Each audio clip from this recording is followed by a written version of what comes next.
YouTube, it's me, Taylor. I'm back. I cut all my hair off. I'm operational now. I've been operational for like 3 months, so a lot has changed. I've been slacking at making YouTube videos, so I apologize 100 times. I'm sorry, I'm just horrible at this, and I admit it, but I'm really good at getting back to comments, so comment, ask questions. I'm really good at that. I'm just really bad about getting in front of the camera. So anyways, I wanted to make a video about finances since my career field is finance, and everyone always has finance questions going in, and what happens during BMT, how we get paid, how you get debts, how you make sure you're paid correctly throughout. So I just wanted to go over that really quick, just a few pointers here and there. To start off, before you join, I recommend having at least a month or two saved up to pay your bills while you're gone. If you don't have a spouse to actually pay them, set up automatic payments. If you have car payments, you can postpone most of the time depending on who your creditor is. I have a Ford and I use Ford Credit, and they let me postpone my payments for 2 months. So I didn't have to make a payment till I got out of BMT, which was really nice. And it didn't do anything. It just extended my payment plan by 2 months. So it didn't cost me anything. It didn't do anything. It just extended it and let me have 2 months that I didn't have to pay. So that was really nice. Make sure you call your credit card companies and see if they can lower interest, because most places will lower interest down to 6% for military members. I did that with my student loans. And then the reason I recommend 1 to 2 months worth of money saved up is because pay is very unpredictable when going through training. I left on the 25th of the month. We get paid on the 1st and the 15th normally. So I left on the 25th of July, and then I didn't get paid until August 15th. So I didn't get paid on August 1st, which is understandable. That's only 5 days. And then, so I got paid on the 15th, and I believe it was a full paycheck, but honestly, you don't get LESs or pay stubs to show you. So I honestly don't know. I mean, I don't really care. I think I was paid correct. I paid my bills. And then my next paycheck on the 30th or the 1st of September was a full paycheck and more than the 15th one. You got to remember that they do take out $400 to give you on your card that you get during BMT. So you do have a card that you get during BMT that's $400 that you use to spend on everything. But that does come out of your paycheck. It's not free $400. So yeah, if you have a spouse back home that's waiting on your money, just let them know that it's not going to be consistent at first in BMT. A lot of people, I know somebody that didn't get paid at all during BMT. Sometimes things just like that happen in processing. It's a lot of in processing for a lot of people. You'll see on your first night there when you're going in, it's actually med students, what do you call those, med holders that are in there processing all your paperwork. I don't know if that's the best process that they do, but it is med holders going in and processing you. So, you know, what can you do? Free labor. Anyways, next suggestion is tech school. Tech school, you feel free to spend money, and you don't have bills. Even if you have bills back at home, it doesn't feel like you have bills. So people tend to spend a lot of money during tech school. Don't do it. Save your money, because you're going to get to your first base. If you're living in the dorms, you don't technically have bills, but you're going to want to just save your money while you're in tech school. You don't need to spend money on anything at tech school. Just some school supplies if you need them, but save your money at tech school.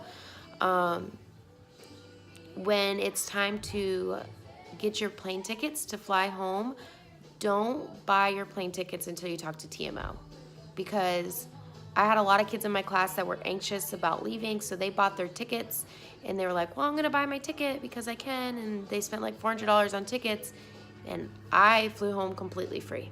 I didn't pay anything.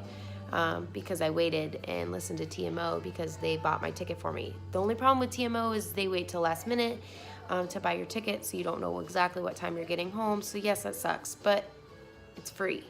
Save your money. I saved $400 compared to some of the kids in my class that spent that money. Then when you get to your first base, in process as soon as possible with finance. And I say that like it's like in process ASAP. Make sure you get your RAP letter from your recruiter if you're doing RAP, so that way there's no leave days missing. But that's not as much of a big deal because you can backdate that. So as soon as you get it, just turn it in. But in processing is a big deal because it can cause debts, especially if you are receiving BAH at tech school. But I'll retch you back to that in a second. But make sure that you in process so you don't create any debts and that you can get paid what you are owed if you are owed anything. At my base, in processing is held 3 days a week, and you don't have to schedule to come in, you just come in. So find out when your base's finance and processing is and do it ASAP. Now that I brought up BAH and getting BAH at tech school, that a lot of people believe that if you're married and mill to mill, because this is completely different if you're not mill to mill, but if you're mill to mill, a lot of people believe that you get BAH through tech school and through BMT. This is not true. If your recruiter told you that, I'm sorry, it's not true. You will both get BAH as soon as you're out of tech school and home. But at tech school and BMT, you are not getting BAH because your housing is provided, is hence why you're living in the quarters and the dorms at BMT. And at tech school, you're not getting BAH. The only way you will get BAH while you're at tech school, the only way, is if you have a child that you are claiming that your spouse isn't claiming. This was my case. I claimed my daughter, and I got BAH while I was at tech school. But it was extremely hard to get there. It wasn't like given to me as soon as I got to BMT. I did not get it at all through BMT. And then when I got to tech school, it was a fight because my husband had to shut off his, and then I had to turn on mine, and then usually this is something that you have to do together. Usually a lot of bases won't do it when you're separate. Finance is very iffy about turning off other people's stuff without their permission, which is understandable, but it makes it very hard for mill-to-mill spouses to get that entitlement. And that is only if your spouse can't claim that child. So like I claim my daughter because she's my daughter and not my husband's. So I can do that. But if it was his biological daughter, we would have not had that option while I was at BMT and tech school.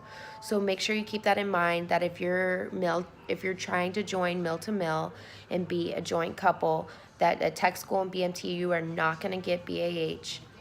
So just keep that in mind, because that was a shocker for me, because my recruiter had said that I would get paid that, but honestly everyone believes it.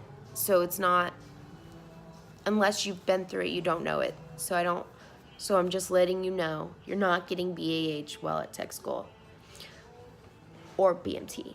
You will get BAH if you are a single parent or married to a civilian. So if you are married to a civilian or a single parent, you will get BAH to pay for their housing back home. So yes, but mill to mill, you will not. Let me see what else I can say. When you are operational, make sure you turn in all your paperwork and stuff on time. If you get married, tell finance and personnel, not just personnel, because yes, you are in DEERS and everything, but you're not updated in finance. Finance and DEERS don't talk. So make sure that when you get married or divorced or gain a child, make sure that you go to finance and personnel. If you get deployed and you have family SEP benefits that are already started while you're deployed, make sure you turn them off as soon as you get back. I don't know. Other than that, those are just a couple tips and things that I've learned along the way. being in finance. If you have any questions, drop them down below. Yeah, have a good day.